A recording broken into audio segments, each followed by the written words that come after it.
Hai guys, ketemu lagi nih dengan saya Fiona Elsa Putri dengan NPM A1G022126 Prodi Pendidikan Guru Sekolah Dasar. Pada bab kedua ini, kita akan membahas tugas dan tanggung jawab manajemen pendidikan. Pada materi ini, saya akan menjelaskan beberapa hal. Yang pertama, konsep dasar kepala sekolah. Yang kedua, syarat-syarat menjadi kepala sekolah. Yang ketiga, ciri-ciri kepala sekolah efektif. Yang keempat, tugas dan tanggung jawab kepala sekolah. Yang kelima, fungsi kepala sekolah sebagai manajer. Dan yang terakhir, yang keenam, peran kepala sekolah.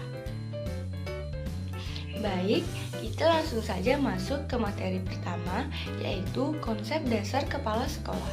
Bagaimana sih konsep dasar seorang kepala sekolah?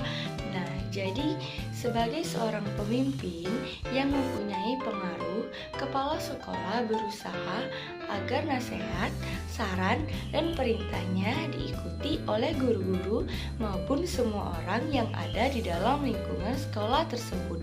Dan juga dalam melaksanakan fungsi kepemimpinannya, kepala sekolah harus melakukan pengelolaan dan pembinaan sekolah melalui kegiatan administrasi, manajemen, dan kepemimpinan yang sangat tergantung pada kemampuannya. Materi yang kedua yaitu tentang syarat-syarat menjadi kepala sekolah. Apakah ada syarat-syarat untuk menjadi kepala sekolah? Tentu ada dong. Begini penjelasannya.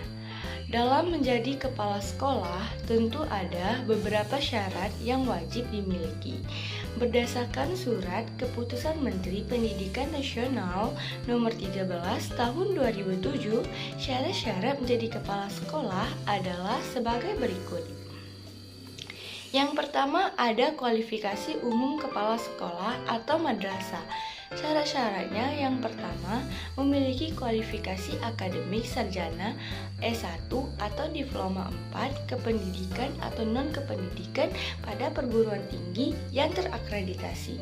Kedua, pada waktu diangkat menjadi kepala sekolah berusia setinggi-tingginya 56 tahun. Ketiga, memiliki pengalaman mengajar sekurang-kurangnya 5 tahun. Keempat, memiliki pangkat serendah-rendahnya 3 atau C bagi pegawai negeri sipil atau PNS dan bagi non-PNS disetarakan dengan kepangkatan yang dikeluarkan oleh yayasan atau lembaga yang bersangkutan.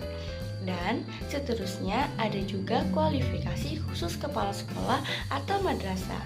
Yang pertama, kepala taman kanak-kanak atau Radatul Atafa.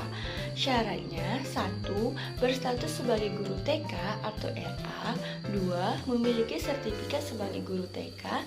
3. Memiliki sertifikat kepala TK atau RA yang dikeluarkan oleh lembaga yang ditetapkan pemerintah. Kedua, kepala sekolah dasar. Yang pertama, berstatus sebagai guru SD atau MI. 2. Memiliki sertifikat sebagai guru SD atau MI. 3. Memiliki sertifikat kepala SD atau MI yang dikeluarkan oleh lembaga yang ditetapkan pemerintah. Ketiga, kepala sekolah menengah pertama. Yang pertama, berstatus sebagai guru SMP. Yang kedua, memiliki sertifikat kepala SMP yang dikeluarkan oleh lembaga yang ditetapkan pemerintah. Keempat, kepala sekolah menengah atas.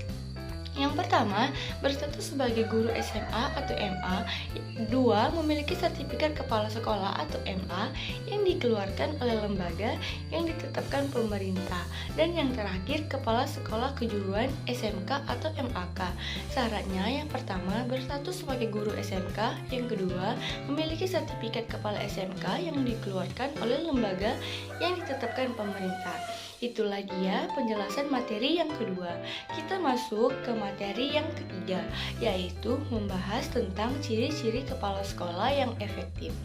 Ciri-ciri kepala sekolah efektif menurut Kusnurit Law 2010 adalah sebagai berikut.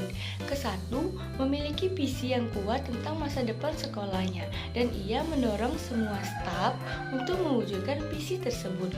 Kedua, memiliki harapan tinggi terhadap prestasi siswa dan kinerja staf. Ketiga, tekun mengamati para guru di kelas dan memberikan umpan balik yang positif dan konstruktif dalam rangka memecahkan masalah dan memperbaiki pembelajaran. Yang keempat, mendorong pemanfaatan waktu secara efisien dan merancang langkah-langkah untuk meminimalisir kekacauan. Yang kelima, mampu memanfaatkan sumber-sumber material dan personil secara kreatif. Dan keenam, memantau prestasi siswa secara individual dan kolektif serta memanfaatkan informasi untuk mengarahkan perencanaan instruksional. Untuk materi yang keempat, membahas tugas dan tanggung jawab kepala sekolah. Tugas dan tanggung jawab kepala sekolah dapat digolongkan kepada dua bidang, antara lain sebagai berikut. Yang pertama, tugas kepala sekolah dalam bidang administrasi dapat digolongkan menjadi 6 bagian sebagai berikut. A. Pengelolaan pengajaran. B. Pengelolaan kepegawaian. C. Pengelolaan kemuritan. D. Pengelolaan gedung dan halaman. E. Pengelolaan keuangan. F. Pengelolaan hubungan sekolah dan masyarakat. Dan yang kedua, tugas kepala sekolah dalam bidang supervisi. Dalam pelaksanaannya, kepala sekolah sebagai supervisor harus memperhatikan prinsip-prinsip tersebut, yaitu yang pertama, hubungan konsultatif, kolegial, dan bukan hierarkis. Kedua, dilaksanakan secara demokratis. Ketiga, berpusat kepada tenaga kependidikan atau guru. Keempat, dilakukan berdasarkan kebutuhan tenaga kependidikan atau guru. Kelima, merupakan bantuan profesional. Masuk ke materi yang kelima, ada mengenai fungsi kepala sekolah sebagai manajer. Menurut seorang ahli yang bernama Stoner 1978 mengemukakan 8 fungsi kepala sekolah sebagai seorang manajer, yaitu yang ke-1, bekerja dengan melalui orang lain. Kedua, dengan waktu dan sumber yang terbatas mampu menghadapi berbagai persoalan. Ketiga, bertanggung jawab dan mampu mempertanggungjawabkan. Dan yang keempat, berpikir secara realistik dan konseptual. Kelima, sebagai juru penengah. Dan keenam adalah seorang politis. 7 adalah seorang diplomat. Kedelapan, mengambil keputusan yang sulit.